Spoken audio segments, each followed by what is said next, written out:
Auzubillahiminash-shaytanir-rajim. Bismillahirrahmanirrahim. Assalamu alaikum warahmatullahi wabarakatuh to all. So today our topic of discussions about values, attitude, and behavior. Before moving forward, so I want to explain you basically what is a behavior.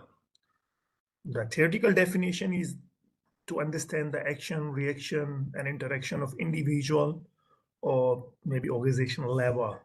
Okay, so it's called behavior. Same if we are going to understand the actions and judgment at individual levels, we can say individual behavior. If we are going to, interpret to understand at organizational level, then we can say organizational behavior. So here is the organizational behavior. So according to start trying to explain and predict workplace behavior. Yes. So we are, understanding the actions and judgment at workplace. That is called also workplace behavior. So second point is the values.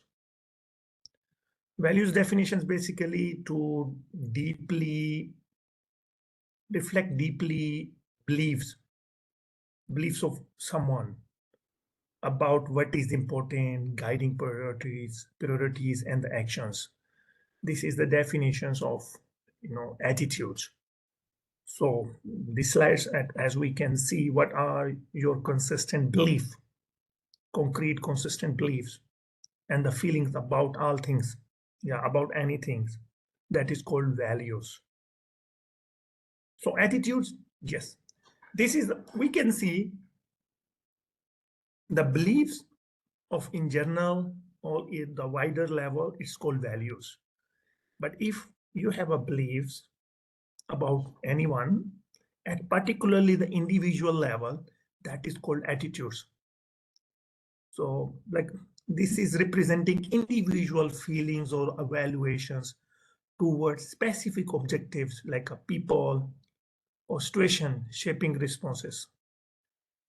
So that is called attitudes. So this slide, we also can see what are your consistent beliefs and feelings about specific things. So overall behavior, how values and attitude affects people, actions, and judgment. Action and judgments of anyone, like a people or maybe the organizations, is called the behavior. So hope you understand these slides. Let's move to the second one. Here, organizational behavior.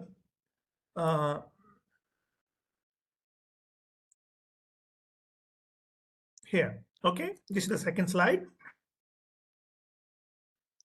So here is, as we can see, organizational behavior trying to explain and predict workplace behavior. We can see that in the picture, okay? You can see that the pictures, formal behavior is goals, policies, and hierarchy structures. As I already explained you in the previous lectures, right? Okay, hierarchy in the management structures. In middle, the organizations.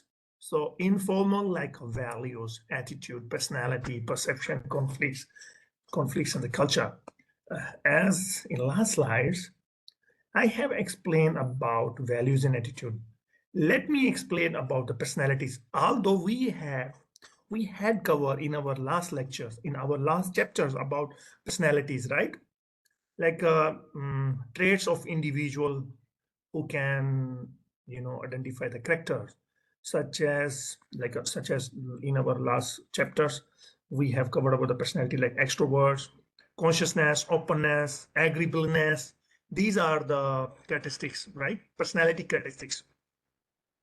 So the further one is the perceptions, individual interpretation or make sense of their environment, okay, where we are living, okay, which can differ based on personal experience and biasness. Okay, how we are perceiving things, how we have a, the definitions or our thoughts about that particular environment, available things. Okay, so later I can explain you with the example as well, so don't worry. So another one is we can say the conflicts, yes, the cultures, where we are seeing these all part can be the cultures like values, attitude, personality, Okay, perceptions, program, goals, policies, these all are the part of the cultures, right? Every organization have their own culture. The conflicts, yes. Misagreement between two parties is called conflicts. Anyway, so major concern is our informal is okay, values, attitude, perceptions. Perception and the learning. One more thing I wanna teach you about learning. Acquiring new knowledge, skills, even attitudes, which can impact or can teach you new skill or can adopt the new environment over the time. That is a called learning. So please concentrate on these definitions as well. So moving forward, let me explain you the next slide for with further detail here. Further detail here. This one I already explained you some few extra concept also. So here is values. Let me discuss values. What are the values? Okay. So here we can see in this slide,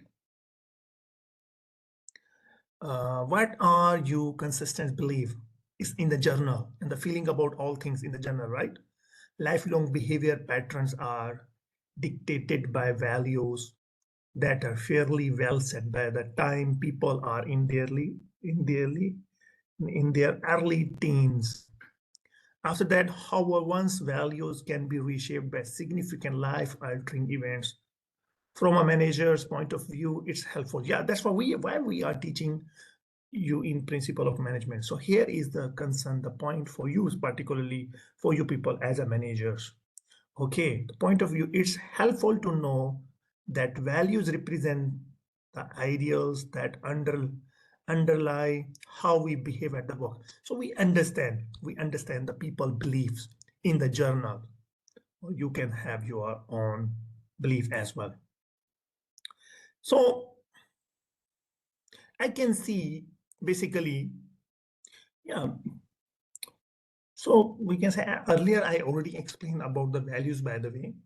Now we are moving to discuss the little bit more in detail about the attitudes.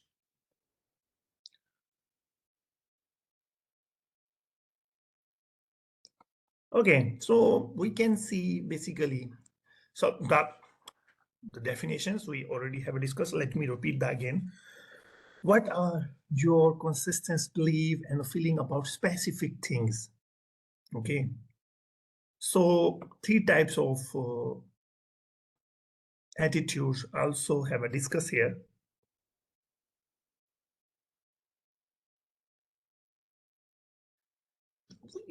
You can see feelings about specific things about what? Yes, maybe feelings about specific objectives, people, or events. Values tend to be consistent with both our time or our related situations sometimes as well. So let me discuss the three types of attitudes. Number one is affective. Affective mean I believe, mean I feel, sorry. I feel. Affective mean I feel. Suppose how? The affective components of an attitude consistent of the feeling or emotions one has about a particular situations. Mean how do you feel about the people who talk loudly on cell phone in restaurants, right? If somebody is talking loudly at a restaurant place and you saw them, then how you feel about it? If you feel annoyed or angry, you are expressing negative emotions or affects, right? Obviously, it's a natural process. If something is doing this act, so this is your feeling. If somebody is, singing and at a restaurant and what you feel, obviously you will feel pleasant, right? So this is your, the beliefs.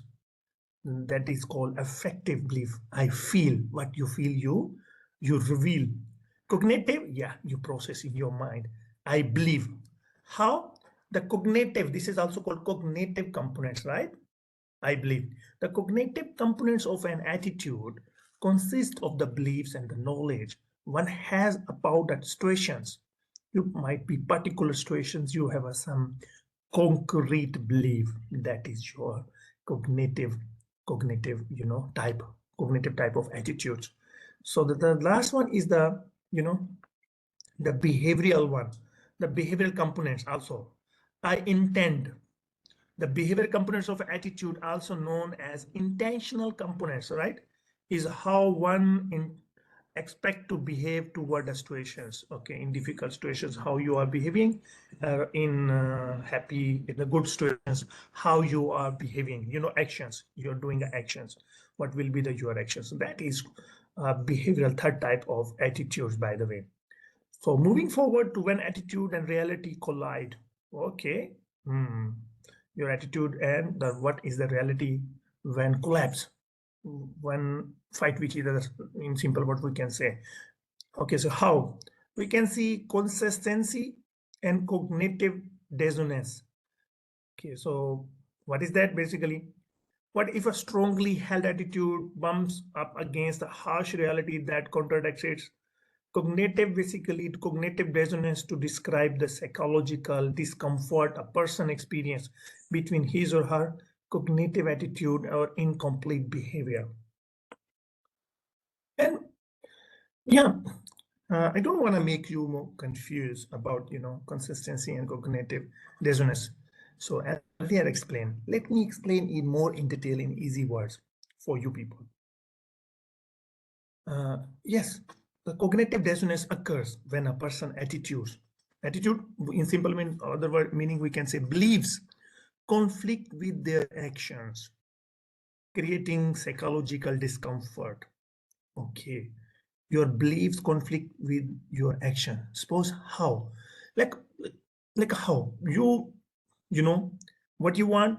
You believe healthy eating is good for your health, but regularly, but in actually in reality you're consuming fast food. So this is conflict, right? So you know we can say believe uh, conflict with your actions. So let me in summarize in simple words. People naturally strive for consistency.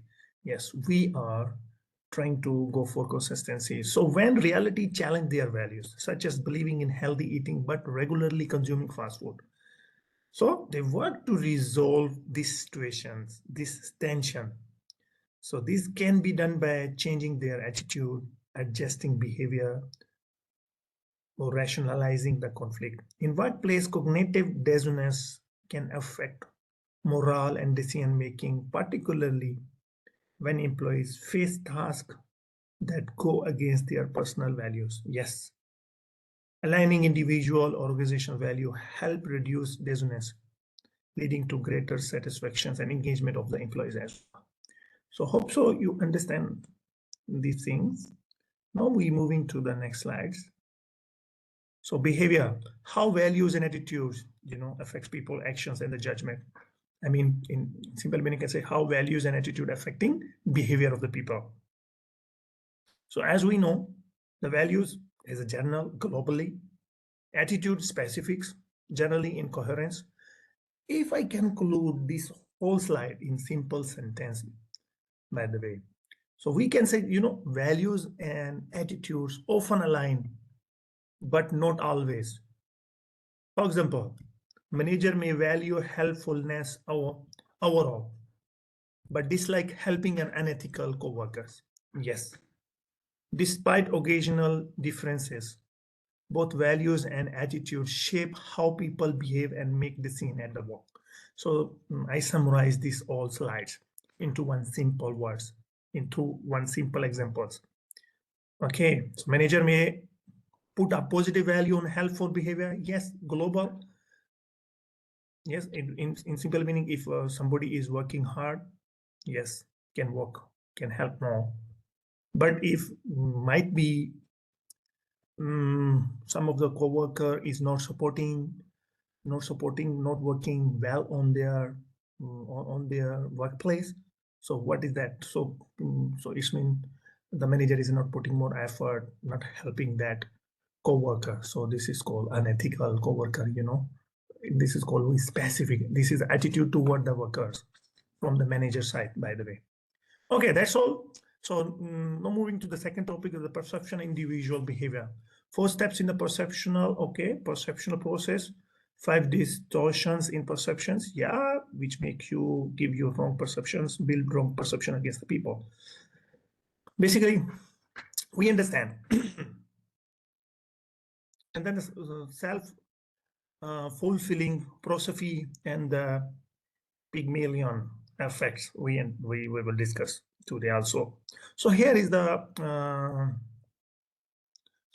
these are the 4 steps, 5 distortions in the perceptions and the self-prophecy and the Pygmalion effects. We also can say self-fulfilling prosophy or Pygmalion effects, same la. Okay, so here is the process of the 4 steps in the perceptual process. So moving forward to further, you can ask me, so what is the, the perceptions?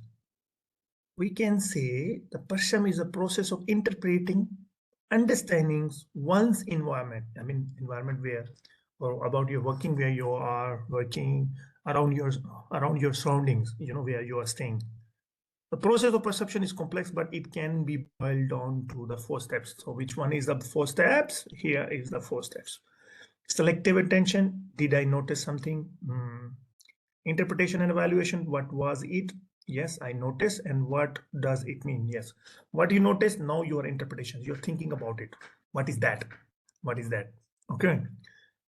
Storing in the memory, remember it as an event, concept, person, all or 3. Then Mazid, I mean, you have to explain more. This is about one person, place, or words can store in your memory. Then you retrieve after some time also. Retrieve from your memory to make judgment and decisions. What do I recall about that? So this is basically 4 steps every people are doing about this thing. Okay, suppose I want to show you this one. This is, okay, what? First steps. Did I notice something? Okay, I noticed there is a something. Okay, then what is that? I'm start thinking of, okay, maybe the bottle. I storing in the memory. Then we call, okay, what is this in the bottle? Okay, what is written on the bottle? So this is about simple example for you, by the way. Same goes with the persons. A person is, behavior, maybe 2 person are fighting with each other. So you can see, okay, what is going on, who they are, you know them. Okay, know them. Okay, you don't know. Yes, if you know them, maybe more easy to perceive. Okay, one person, you know them, yeah, he always like to fight. The different perception. If you don't know, then you say, okay, maybe they are just laughing or they are fighting with each other. This is all about the perception, right? Okay, so 5 distortions in the perceptions. Yeah, these 5 types can give you the wrong perception result, by the way. So you try to understand the stereotyping, happens when we assume all people in the group are the same. Stereotyping, particular thinking about one person. Okay, suppose we can say in America, what they have a thinking, the 2 major races are white and the blacks who migrated from Africa. They are staying there. Okay, the white people also, they also migrated from the UK and they're staying there. So white people always think about black people. Okay, they are criminals. Okay, they have a criminal minds. Their behavior is so aggressive. So this is a one perception they label with them. It's not necessary all person are aggressive, all black are aggressive, all African are aggressive. No, we cannot say, right? So this is a one label. They label and think, okay, so this type of persons, like even in the restaurant, what they think. Okay, they said the Asians, we can't trust on Asian. So perceptions, this is called stereotyping, by the way. So I want to explain some simple examples. Okay, might be most of people that thinks, okay, all accountants are boring, even we don't know them personally, but we person, okay, all accountant is a dry job, they should be the boring bores. Okay, speculative bias. I really don't think I'm biased, but I just have a feeling about some people. I mean, how? When we unknown, we don't know we don't know about the judging, but how I mean, we don't know them, but we are judging people on the basis of feelings rather than facts. Yeah, it's normal. It's happening, by the way, in our daily life also. So let me, okay, feeling uneasy hiring someone because of their background, even though you don't think you are being fair. Might be he's your friend, you are supporting them, even you know that person is not eligible for that job. Reference, huh? Implicit bias, right? The halo effects, yeah. The halo effect, the one trait tells me all I need to know. Yes, I mean, you are making a decision on the basis of his or her one trait. Okay, how? Okay, so occurs when one positive trait makes us think everything about someone is good. Simple meaning. If he has a good trait, which you realize, it's meaning you all thing he is doing will be the good.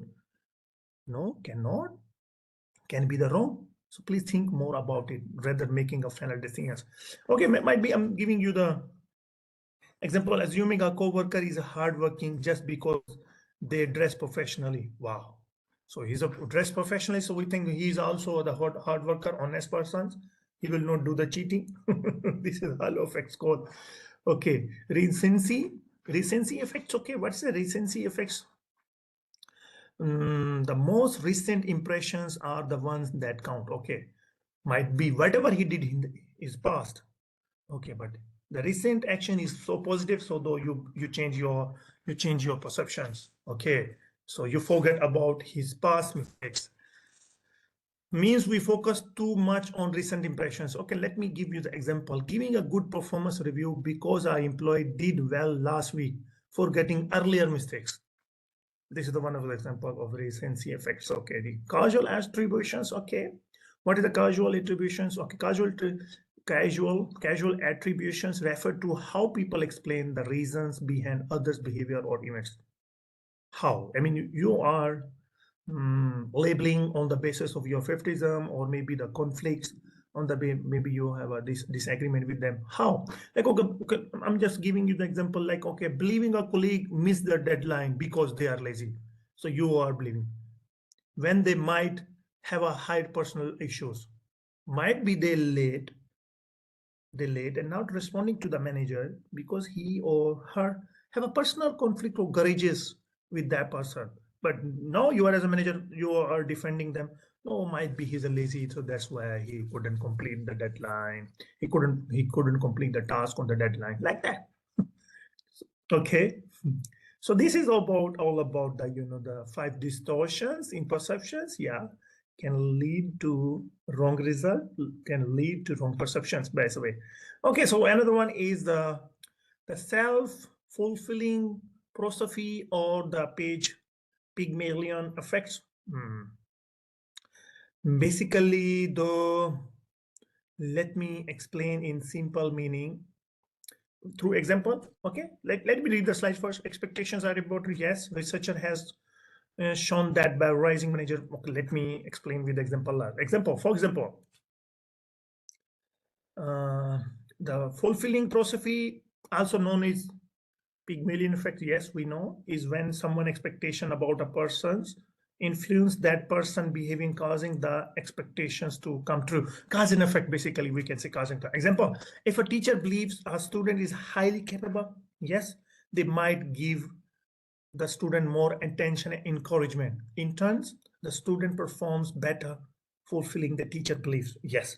But conversely, or on the other side, if a manager assumes an employee is underperforming, they might provide less support or opportunities, causing the employee to struggle, which reinforce the manager initial assumptions. So this, effect shows how expectations, whether positive or negative, can shape reality through actions and the behavior. So this is all about, self-fulfilling. Okay, prosophy. Okay. So we are moving to the next slides now. Basically, next topic, which is the work-related attitudes and behavior manager need to deal with employees' engagement. How connected are you to your work? Okay, satisfaction, job satisfactions, how much you like or dislike your job, and organizational commitment. How much do you identify your organization's important workplace behavior? So first of all, let me explain the difference between the employee engagement and the organizational commitment. Okay, maybe the further slides. Let's jump into the next slides. So here we are. So engagement basically focus on employees' active involvement.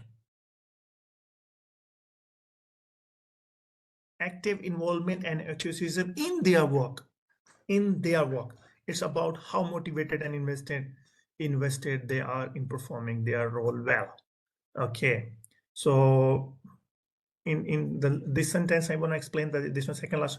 How can managers increase employees engagement? Okay, really engage, not only look busy, do nothing.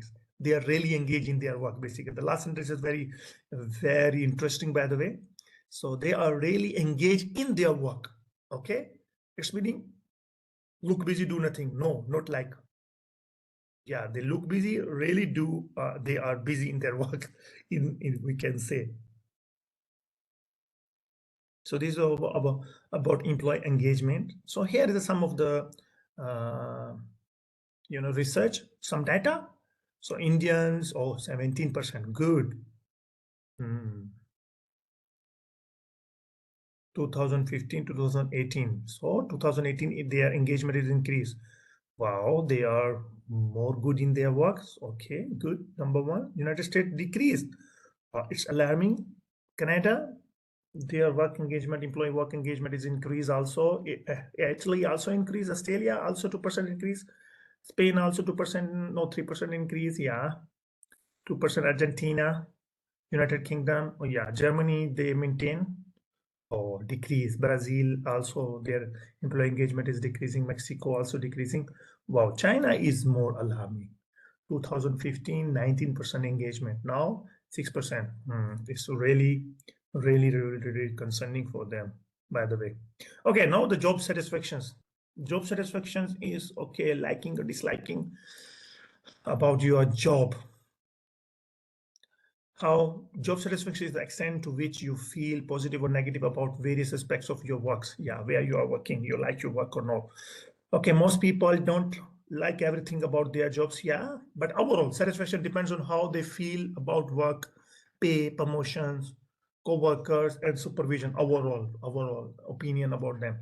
That is called job satisfaction. Now we moving to the organizational commitment. Yeah, focus on the employee emotional attachment and loyalty to the organizations. Yeah, it reflects their intent to stay with the company for long terms. Yeah, they are more engaged, not due to because they emotionally attach with them. So organizations, they also put less effort to engage them more. Organizational commitment reflect the extent to which an employee identify with an organizational is committed to its goal. Yeah, they are more committed to their goals also. They are considering them as an owner for their company. Okay, so this kind of thinking they have, that's why they are committed. Researchers show a significant positive relationship between organizational commitment, job satisfaction, performance turnover, and organizational citizenship behavior. Yeah, okay, by the way, let me explain the difference between the employee engagement and the organizational commitment. Okay, so here we can say employee engagements, they are active involvement and active, the honestly active and involved in their work. That is called employee engagement. But on the other side, organizational commitment, emotionally attached, loyalty to the organizations. So this is the little difference. Somehow the same angle, but little difference. The engagement, they are actively participated in their work, in their job task, and the commitment, they are emotionally and they are loyal with their organizations. Okay, so and another concept is the organizational citizenship. Further, we also will explain more about it. Refer to voluntarily extra work. They are doing more work even from their responsibilities. Okay, that is called organizational citizenship behavior, OCB, by the way, according to these slides. Now we're moving to here, important workplace behavior. Okay, Prosocial's behavior, we can say. Prosocial, I mean the voluntarily behavior intend to benefit others, like such as helping, donating, sharing, and comforting with others. That is called prosocial behavior. Prosocial motivations, I mean desire to promote the well-being of others. Well-being of others, promote to well-being of others. That is called pro-social motivation. Organizational citizenship behavior, I already explained in last slide. Let me explain again. Okay, I mean those employees' behavior that are not directly part of employee job description. So this is my job description, so I will do these things. Like I'm as a lecturers, they give me 4 lectures for 4 slots for this semester. So I said, okay, sorry, if you want to give me the 5th slot, I'm not available to take it. So because my job requirement is 4 slots, but if I'm going to ask them, yes, I'm willing to teach 4 slots also because I'm committed and engaged with my organizations. That is called organizational citizenship behavior. Extend their work, okay? So otherwise, the counterproductive work behavior is somehow some little bit negative, okay?